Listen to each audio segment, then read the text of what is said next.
Thank you, everybody, for logging in, and I think you're going to all be really excited to hear this information about the Dyslexia Handbook update. And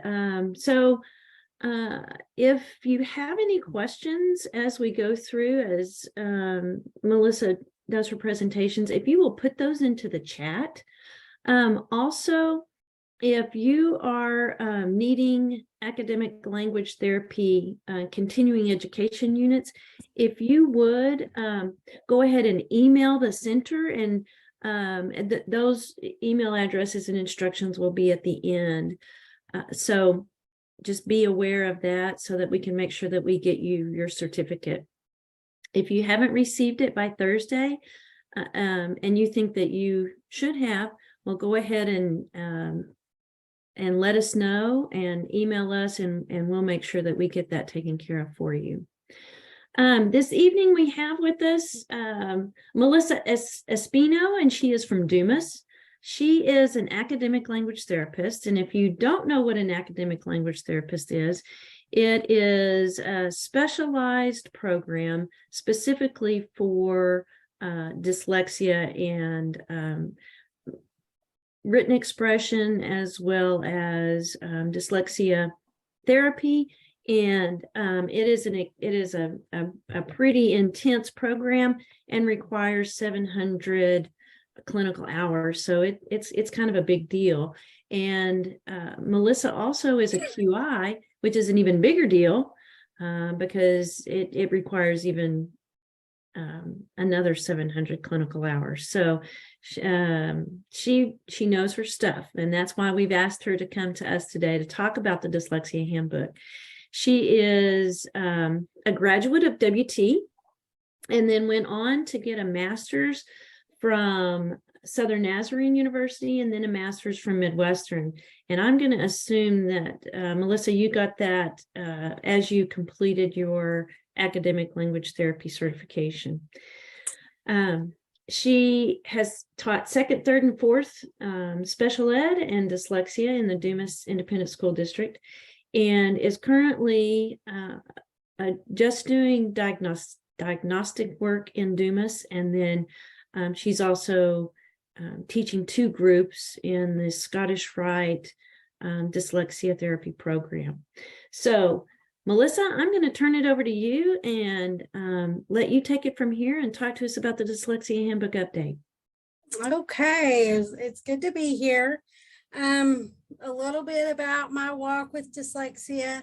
Like she said, I ended up going back. I had a master's degree. Then I started this dyslexia training program and decided to go back and get my diagnostician with it. And I just have a passion for not just dyslexia, but just kids that need help, and parents to know how to help their children get the supports that they need in the school system. It shouldn't be the battle that some people fight nowadays. Anyway, so the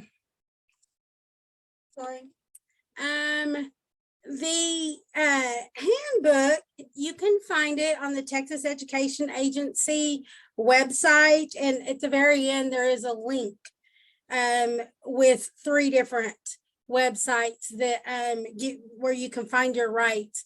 But on this website there's also some dyslexia resources that are outside of TEA. There are resources on there through TEA, and there's some webinars and PowerPoints if you want to get in more detail about the handbook. They are all on that TEA website. This is the current Dyslexia Handbook since I started back in 2016, 18. I don't remember when I started.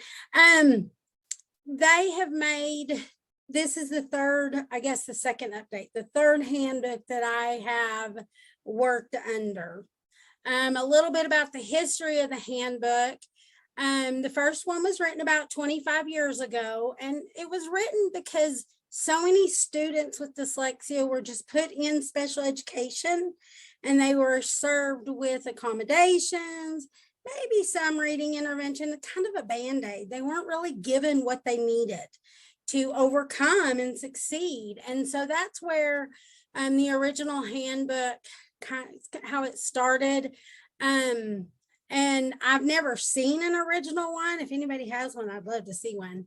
But it's just changed as time has progressed over the years. And we are now in the 9th edition of, or 9th update of our handbook. Here's the chapters in your handbook. Chapter 1, definitions and characteristics, screening, procedures and evaluation of identification, critical evidence-based components of the instruction, and that's very important. So many people schools do instruction, but it doesn't meet all the requirements. And then dysgraphia. The 2018 update added the screening because of some legislation that came about. Kindergartners and first graders have to be screened by certain dates, and there's certain qualifications that are in that. And if you want to find out more, you can read the handbook for that. And then it added dysgraphia, because dysgraphia is comorbid with dyslexia. But there isn't a lot out there. Even now, seeing students and identifying students with dysgraphia it's very uncertain for me. And I still do a lot of research and a lot of looking every time I come up with a student that I think might possibly have that. But there's some direction in the handbook. And then chapter 1 is your definitions and characteristics. The definitions are on page 1. The common risk factors are on page 3. Sources of information. There's some great resources out there. New people new to this, parents and teachers, Overcoming Dyslexia by Sally Shaywitz. Very easy, good read, lots of good information. But there's also some other books listed on page 5. And I know a lot of, if it's parents, their kids are already identified, but you as upcoming teachers, knowing what to look for. It's not about flipping letters. Yes, that could possibly be part of it, but that's really the orthographic part of it. It's not the phonological part of it. But it's stuff early as tying shoes left and right. There's characteristics that you can ask parents to check for, because one thing that I have come across is they're like, well, they're reading on grade level. Well, okay, this second grader is reading on grade level. They have lots of picture supports, and they're intelligent, they're figuring it out. But how hard is their reading whenever they're doing math or just talking about it? Is there a big difference? And that's what I am finding with our teachers is they're like, the parents requested it, but I just don't see it. Well, they don't work with the child one-on-one as much as parents do. They have a classroom of 22 kids. And so it's harder. So the characteristics are very important to look at. And if you have people questioning, refer them to this. And then the screening part that came out with the 2018 update. There's your federal and state requirements of the screening that are necessary. The child find, and we kind of got our hands slapped from an article come out in the Houston Chronicle about child find and what we need to do. And so there's some information there. Local school responsibilities of universal screening. Okay, we screen. What do we do with the information? How do we share it? What do we have to share with parents? What do we do with that information? Do we just do it because they said and put it in a filing cabinet? And then the ongoing monitoring of these kids, because just because something I'm going to put in there is just because they show up on the screener doesn't mean they're dyslexic. And just because they don't show up on the screener doesn't mean they're not dyslexic. because I have identified more than one dyslexic that didn't show up. They were smart enough and they had just enough that they could do those tasks, but they couldn't apply it to the reading aspect of it, especially as they went up in grades. So the screener is not the end all, to solve all of the problems, but it does help. Chapter 3, the procedures for the evaluation and identification with students with dyslexia. And we have state and federal laws about the identification, the referral process, and your district should have policies in place that help with that evaluation, the referral process. I did get a message from somebody today that was actually like, my district has no idea. I've requested it, but they don't know what to do. They don't know who to give it to. So it's not always there. So push. The evaluation procedures and then the actual identification. And then once they're identified, how you're going to serve them. Either through the 504 plan or through IDEA with an IEP. Something that I keep seeing and hearing is that you need to go to special education because 504 is not required by law. You don't have to follow it by law. You do special education. Well, that's not true. Whether they have a 504 plan or an IEP, both of them have to be followed by law. Your 504 plan comes from the Office of Civil Rights. The reason why we have wheelchair ramps, handicap bathrooms, that's all of that. It's about giving everybody access to what they need. But the 504 goes into the workplace. Special education does not. And then IDEA, your Individuals with Disabilities Education Act, that's where your special ed comes from. But they're both required by law. Whatever plan you have, it has to be done. Before this corrective action plan in 2018, because of that Houston Chronicle article, and if you're not unsure what I'm talking about, Google it. Houston Chronicle education article, you'll come up with it. And it basically said Texas at one point put a cap on special education. So it made the federal government really look at us in depth. And dyslexia was one of the areas that a lot of the points were addressing in that corrective action plan, because originally dyslexia was served through 504. The point behind it was, I totally get it, was parents were tired of their kids being put in special education, getting accommodations, getting inclusion, but not getting the actual support and education that they needed. And so we wrote the handbook, or really pushed that handbook about, no, you have to get services. They were done through 504. A lot of the evaluation was done through 504. Well, they came back and said, no, we can't do that anymore. And so now we have to test through special education. And as somebody who did evaluations through 504, and when I started, and special education now, special education evaluation is the way to go. It is more comprehensive. It gives more information, not just about the academic areas, but about the cognitive areas, whether they struggle with short-term memory, which a lot of our dyslexics do, whether their strength is listening comprehension or visual spatial, because it gives you ways to teach them with their strengths, but also things you can do to help counteract their weaknesses. Chapter 4, your components of your dyslexia instruction. It's called so many different things. It depends what lawyer you talk to. It depends upon who you do. Is it specialized instruction? Is it not specialized instruction? It doesn't matter. It doesn't matter what it's called. It's provided for students who need that help. So standard protocol dyslexia instruction would usually be given to students who have no cognitive weaknesses.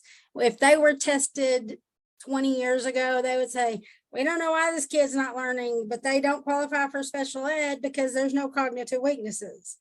So that's standard protocol dyslexia instruction. A lot of those students, depending on how your district does it, probably our district, we go ahead and just start them with a 504 plan and provide the dyslexia instruction through general ed, give them accommodations through the 504 plan. Specially designed instruction. If you have kids, I've had some kids who like short-term memory was like a major weakness, but it affects that short-term memory, being able to use what you hear and taught right then affects their learning in the classroom as well as in the dyslexia program. They may need the specially designed instruction and have a IEP.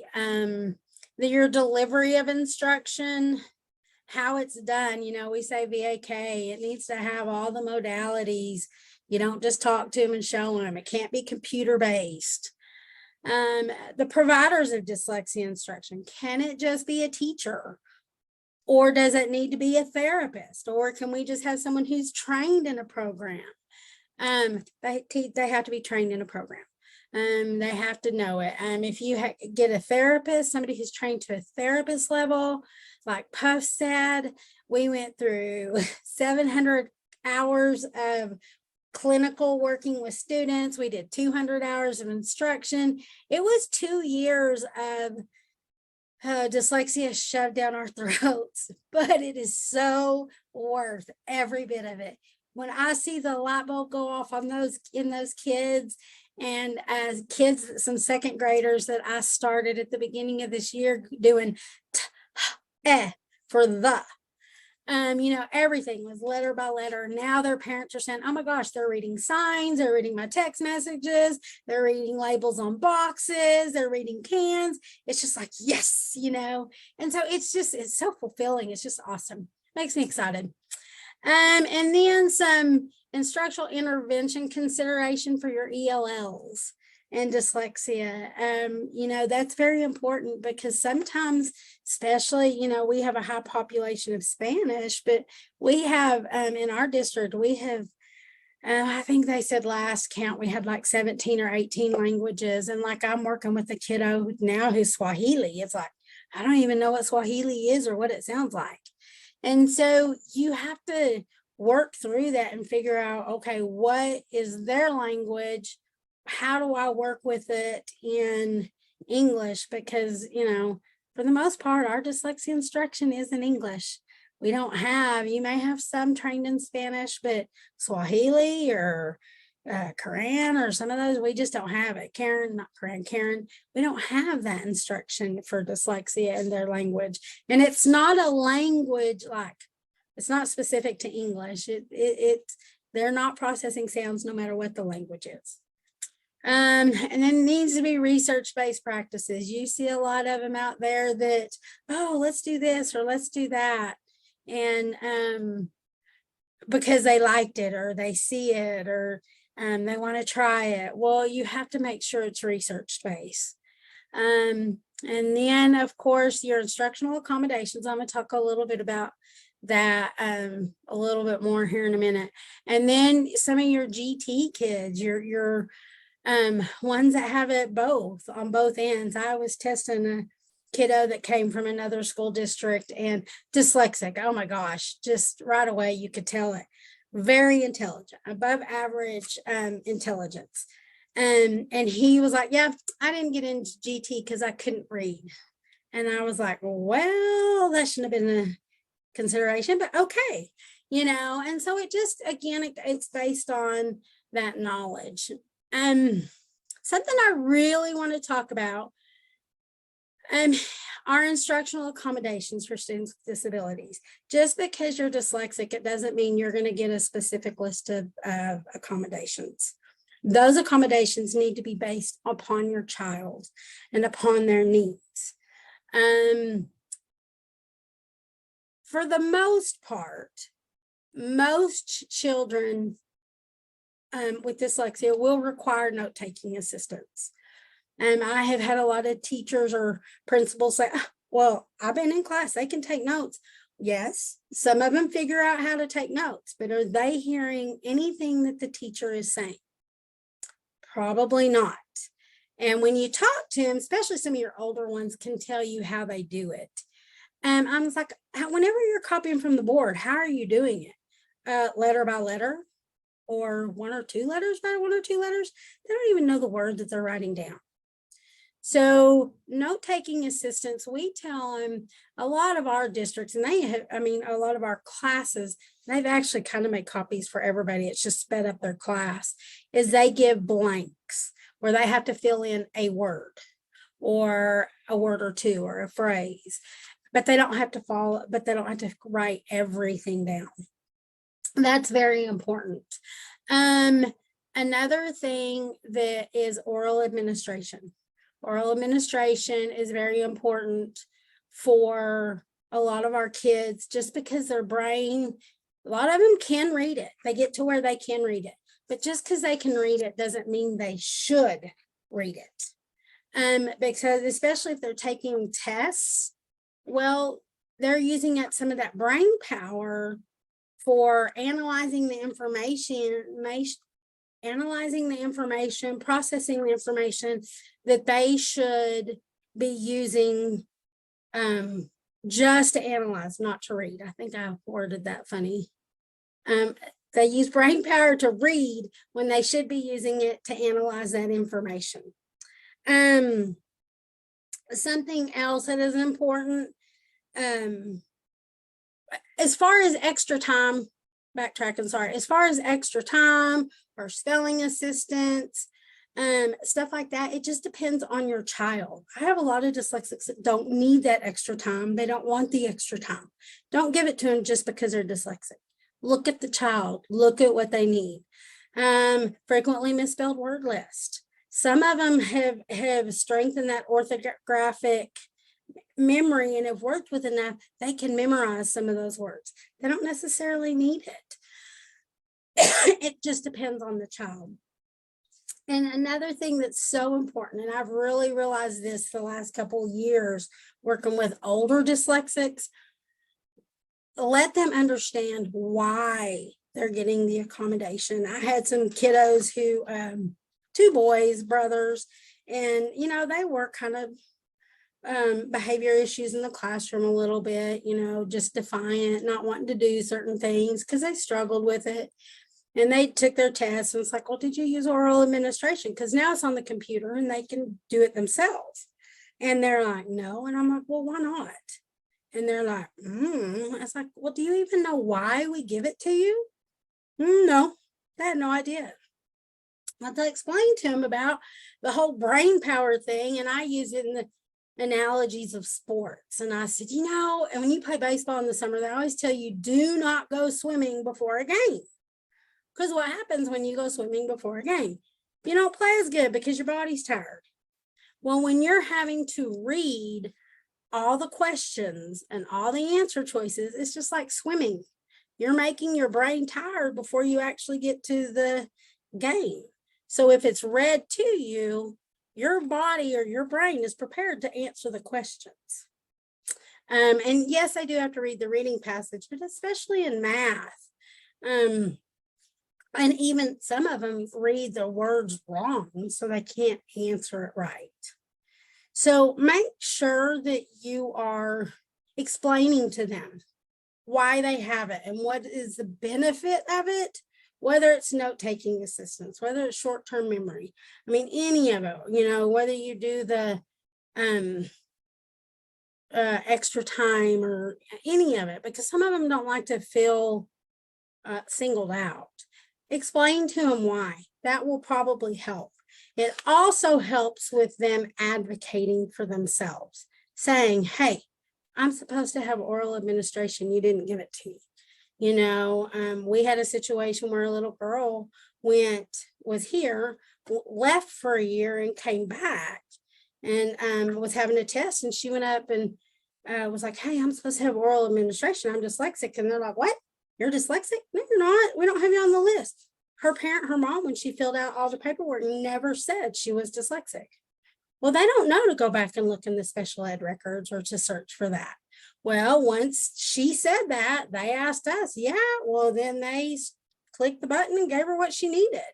So it's very important for the students to learn to speak up for themselves, not just always depend on the parents to call the teacher and ask, hey, are you giving this? Or are you not giving that? So very, very important. And as a teacher and as a parent, I always say you need to start your advocating with the teacher. If you're having an issue with the teacher, don't go to the principal, because that just gets them upset. Start with the teacher. If the teacher won't do it and the teacher backs, then move up. But lots of times you'll find that the teacher's like, oh, I wasn't aware of that. And something as parents and you as new teachers coming in, you have 22 kids. They have one. Sometimes it's hard and you are going to miss that. You are going to miss an accommodation. Own it, fix it, and move forward and keep helping them. And as a parent, realize that teachers are human.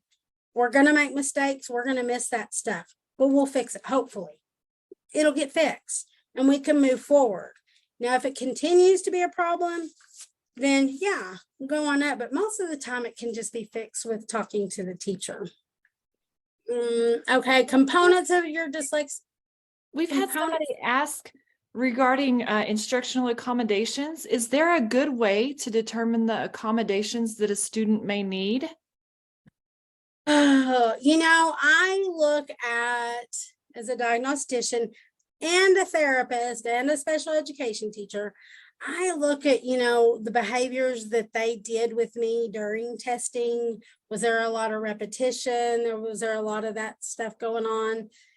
But no, a lot of it's trial and error, and we say just because the accommodation is not listed in the 504 plan or the special ed plan, the IEP, it doesn't mean you can't try it. Well, if you try it and it really works, put it in the plan, either call another meeting or put it in the plan at the next meeting. Hopefully teachers will do what's best for the kid and use that accommodation and add it in, even if it's not in the plan. It's called good teaching. But then there's going to be some that, oh, no, that was a flop. That just totally didn't work. It didn't make a difference. Well, here we had a meeting, put it in plan. We have to have another meeting to take it out, because if it's in the plan, you have to do it. So no, it's, you have your basic ones that you do for certain things. But one time I had a dyslexic whose short-term memory was, and I just figured out I need him to repeat. I would do with the kids, get them started, and then I'd go back and I would have him, now what are you doing?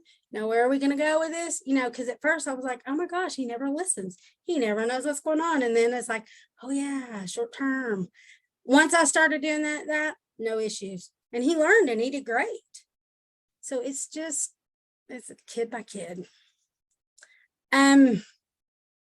Your components of dyslexia instruction. This is very important because not all your programs have all of this. The reading comprehension and the reading fluency are something that isn't necessarily in the program. Now, it doesn't mean they can't use that program and then add those two components, but make sure all of these components are being done. And it cannot be totally computer-based. There are some programs out there that do use a computer, but they also have teacher instruction too.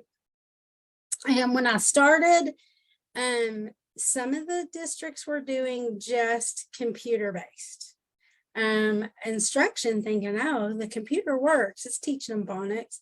It's not enough. It has to be more.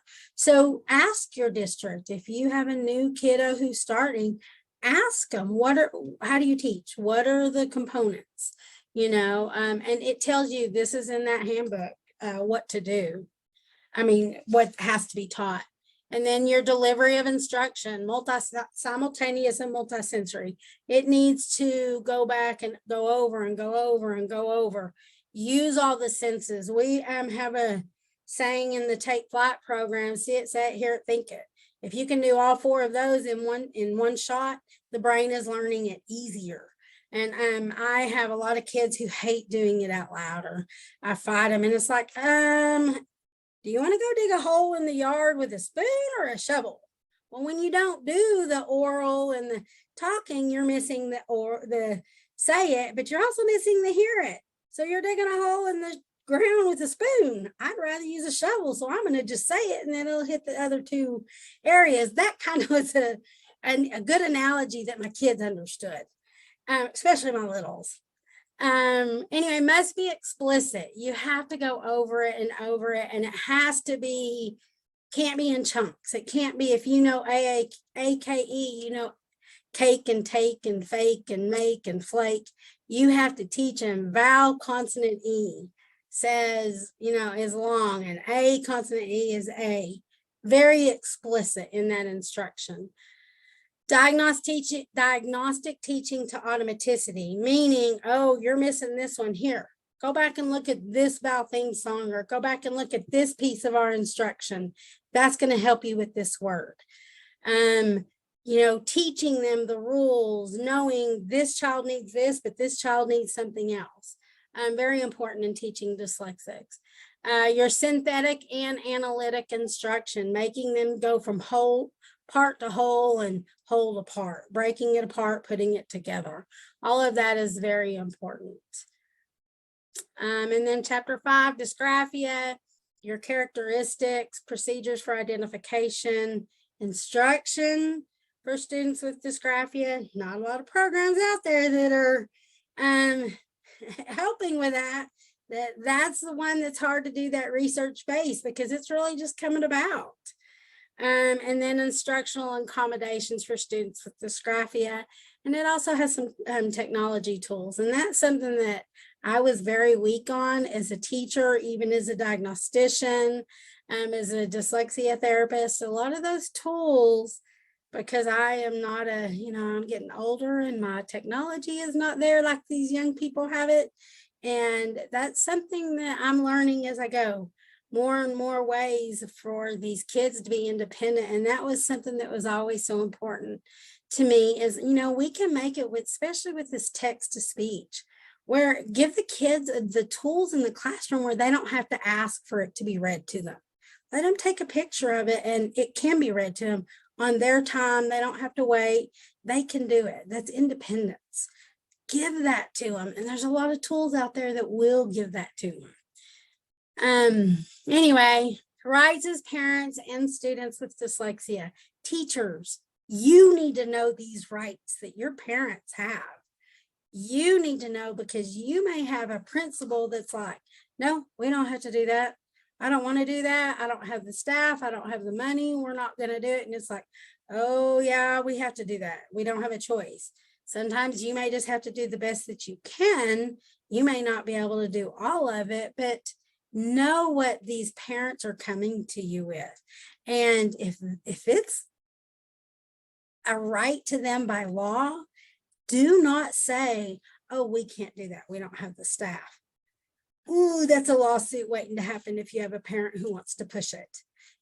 So be very careful about how you word things. It's like, let me check on that and let me see what I can do about that. Don't ever just say, oh, no, we don't have the staff. Sorry, we can't do that. Oh, no, that's not in our school. No, we can't do that. No, that's not an option, not whenever it's written into the law. It happens a lot because parents don't push it, but it can get you in trouble. The Dyslexia Handbook, that's on the TEA website. Actually, and the Section 504 procedural safeguards, the websites are there. Both of them are on the TEA website. Your IDEA notice of procedural safeguards, that is in the legal framework. But when you click on that, that is the book that I give at every ARD meeting that I have. And it's not just for parents whose kids are in special education. It's also for parents whose kids have been tested through special education. So if you don't agree with the ARD committee, which you are a part of, teachers, parents, principals, if they're LPAC, if they're ELL, everybody has a say in the committee. I'm on follow a DIAG webpage, and somebody said, well, their principal said this. And I'm like, oh, that's an ARD committee decision. Somebody came back and said, no, it's the principal's decision. And I'm like, no, really, you are part of the ARD committee. You should be able to say, I don't agree with these decisions. And you can write a letter stating that. Now, how your principal would handle that, or your admin, that is totally up to you, how much you want to stand your ground. But guys, some of these babies don't have parents that'll fight for them. You are their advocate. If you are a teacher with kids, whether it's dyslexia, any special needs, some of them, you're the only one they have. Fight for them. Help them as much as you can. It can make a difference. It can be a game changer for these kids. Anyway, takeaways, parents, teachers, anybody, you're an important part of that ARD committee decision. Whether it's the accommodations, your goals, instructional decisions, anything, you are a part of that committee. If you disagree, speak up and have that discussion. Now, if it's a school disagreement, you might want to meet before the ARD.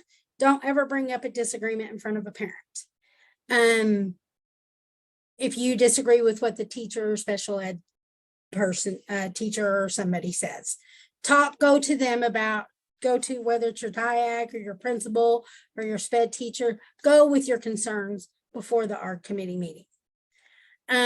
But listen to the parents, listen to their concerns. If they're valid, try and address them, try and include them in that meeting. Don't use a bunch of teacher jargon. And, I'll never even forget, and I was a teacher. I think it was the word semantics was used, and I'm like, semantics, because I was a math teacher. Semantics was like, what was it? I know I knew it at one point, but I don't know it anymore. And so when you use some of these big words, it just turns parents off. It makes them afraid to ask. So be careful with that. And and this is for the parent, but also for the teacher. The needs of your child. Just because it's not easy doesn't mean it's not necessary. Speak up and fight for your child. If it's the dyslexia program and instruction, ask questions about how they do it and what they do. And then you're your child's best advocate until they learn to advocate for themselves. Teachers, parents, administrators, special ed teachers, you need to teach your kids to say, hey, I'm supposed to have this supplemental aid. I'm supposed to have my multiplication chart. I'm supposed to have oral administration. Hey, can you read this one to me? I always tell, parents come up to me and say, well, don't they get oral administration in the classroom? It's like, well, yeah, but they don't have someone sitting by them. They may need to ask, hey, can you come read this to me? Or make arrangements with a peer or someone to help with reading. The teacher is not always going to be able to sit by them and read to them, or sit by them and give them, the note taking. You're going to have to work with that and figure that out. Anyway, I'm done. Any questions?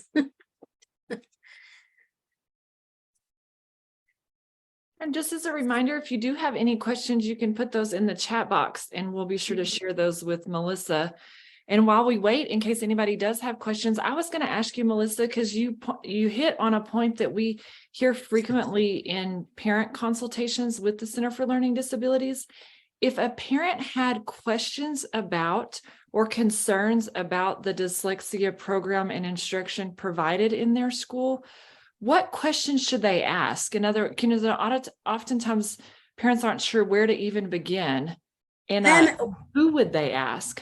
Well, the first thing is they need to know what is expected, and that the Dyslexia Handbook gives it to you. And just start with a dyslexia therapist. I mean, you could ask a variety of people, but start with a dyslexia teacher. Hey, what program do you use? Does it meet this component, this component? Can I come in and watch a lesson to see what they do? Because I know that I would have loved it for my kids' parents to come in and see, or even a teacher, because I had some teachers that would say, okay, you were gone for an hour with that take flight. Now you need to come and make up all your classwork. And I'm like, lady, do you not understand how hard they just worked and thought and did in my program? They don't come for an hour and just sit. They work hard, probably harder than any of your kids did in your classroom.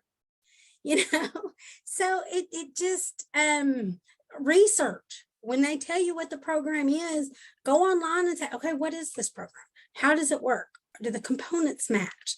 And you know what? Pick up the phone and call the Scottish Rite Learning Center. Call me. I'll try and help. Do Miss ISD. Look me up on the webpage. By golly, I will help. This is a passion for me. You are not going to leave our kids behind just because they're dyslexic or have a learning disability. No, it doesn't work that way. Not now. And then we have Anyway. a question come in. What do you use for screening?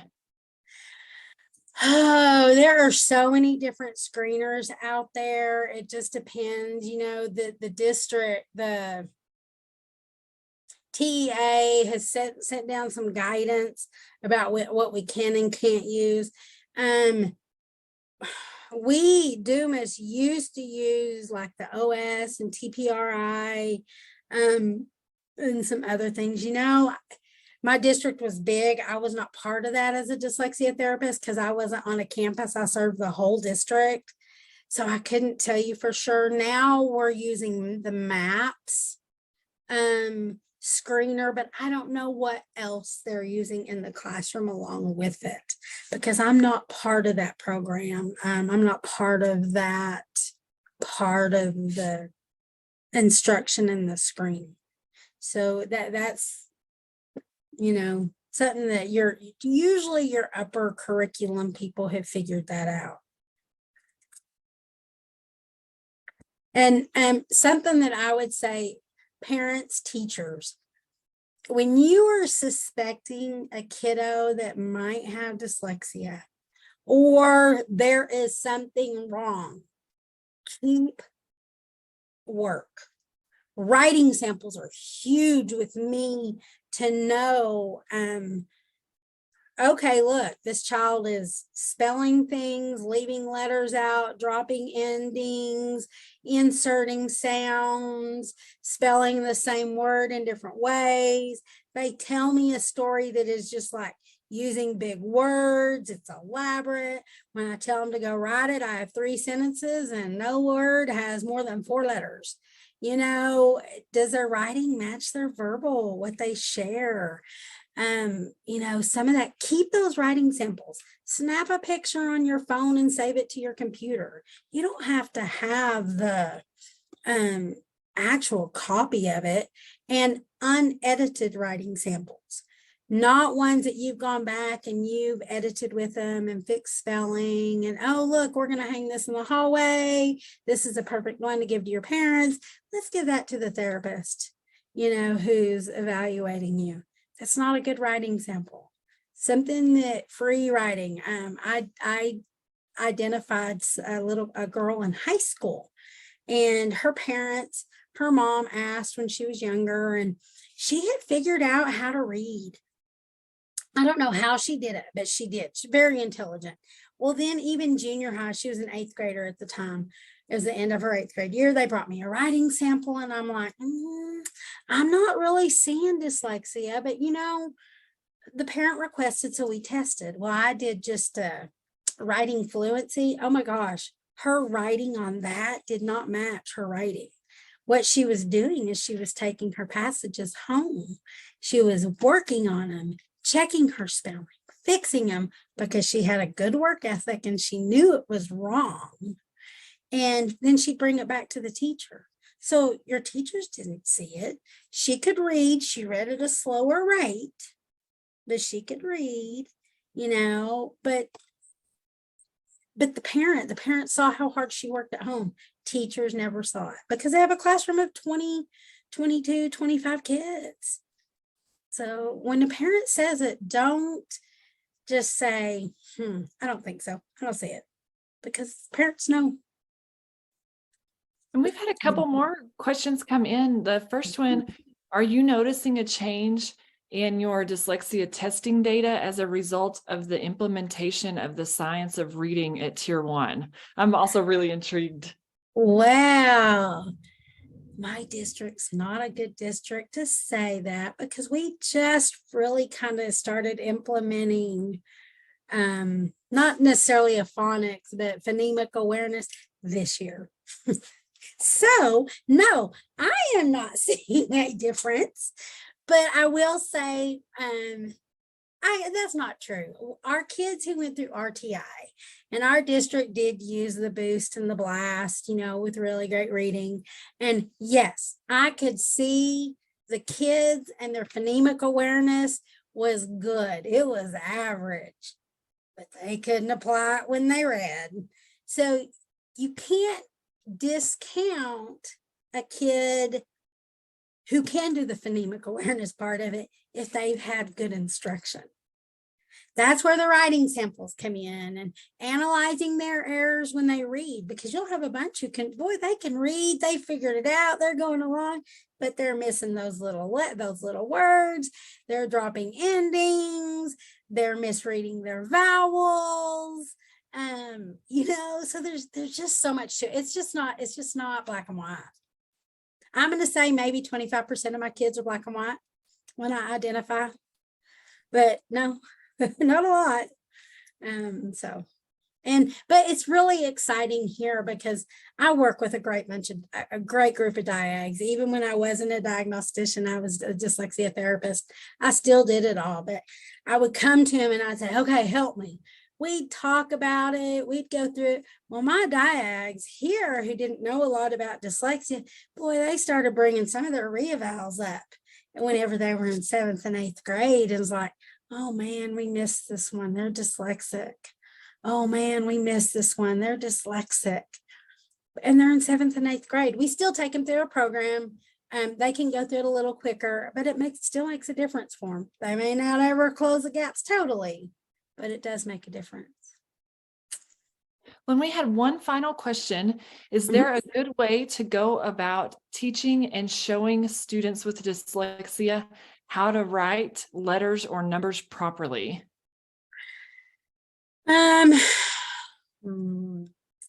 What I would recommend, of course you do the instruction and you model. Give them a strip, give them an alphabet strip, whether it's print or cursive, that they can refer to look at. And just as they do it and as they use it, they'll get it. But that's what we do in ours. Of course, they have one that they touch and do, but we do cursive. And so they also have one in cursive. And at first they refer to it a lot. But then they get to where they don't refer to it as much, but as they practice it and as they use it, and they don't have to ask me, they're independent. They have a resource there to figure it out. They get to where they're confident with it and they do it. I also do just practice. We do that sit, say it, hear it, think it. I tell them, if you want a kid to learn to write a letter, have them say B as they write it. B. They need to say it and hear it as they write it. Trace it. Give them one to trace and then write beside it. Every time they write it, they say it. So even in spelling, if they're spelling, I don't know, kick, K-I-C-K. Spell it, say it as they spell it. Kick, Cassie, K, kick. Just that, see it, say it, hear it, think it. And I tell mine, guys, put it on a note card and stick it on the bathroom mirror. If you have a hard time with whether it's a multiplication fact or a letter, or, you know, put that letter with a word next to it, put it on the bathroom mirror, put one on the refrigerator as you're looking in. Those ones that you're really struggling with, put random places, and then your brain's going to be making a connection. Oh, that was B was on my refrigerator. This is what it looked like. And the brain, you're just tricking the brain. Anyway, anything else? I'd like to direct everybody to the chat for some links you may want to grab now and use later. There's a link if you need a continuing education certificate. There is a link if you'd like to fill out a survey and tell us how we did. And then there's information for the next academic language therapy meeting on February 23rd and the next community workshop on March 6th. And finally, there's an email if you'd like to join our mailing list. Oh, I would like to get that. I'll look and see if I can find the chat. I wanted to just share this last little thing. Kites rise highest against the wind, not with it. This is something that really kind of speaks to our kids, are dyslexic, not just dyslexic, any child with a learning disability, whether it's dyslexia, whether it's written expression, whether it's listening comprehension, they are fighting against the wind in the classroom because of that disability that they have. But with the accommodations and with good teaching and with good interventions and supports, they can rise. They can rise up above. And, you know, a lot of our kiddos who have the good work ethic, they're going to end up going further because they know how to work. They know what they need to do to be successful. And it's not just always going to be easy. So anyway, I'm done. Thank you so much, Melissa. We appreciate your speaking tonight and your expertise from the experience you have in various roles has truly been beneficial, especially the practical examples that you've had. And I want to remind everyone that we do post these recordings back to the Center for Learning Disabilities website. There's a tab titled Video Resources. And so please feel free to use these as a resource to share with others. And again, Melissa, thank you so much for your time. Absolutely. And anybody, if you ever have a question, I am always willing to help anybody, a parent, a student, a teacher, anything. I am always there. So I'll answer emails. You can always find me on just Google the Dumas website and you can find me, central office staff.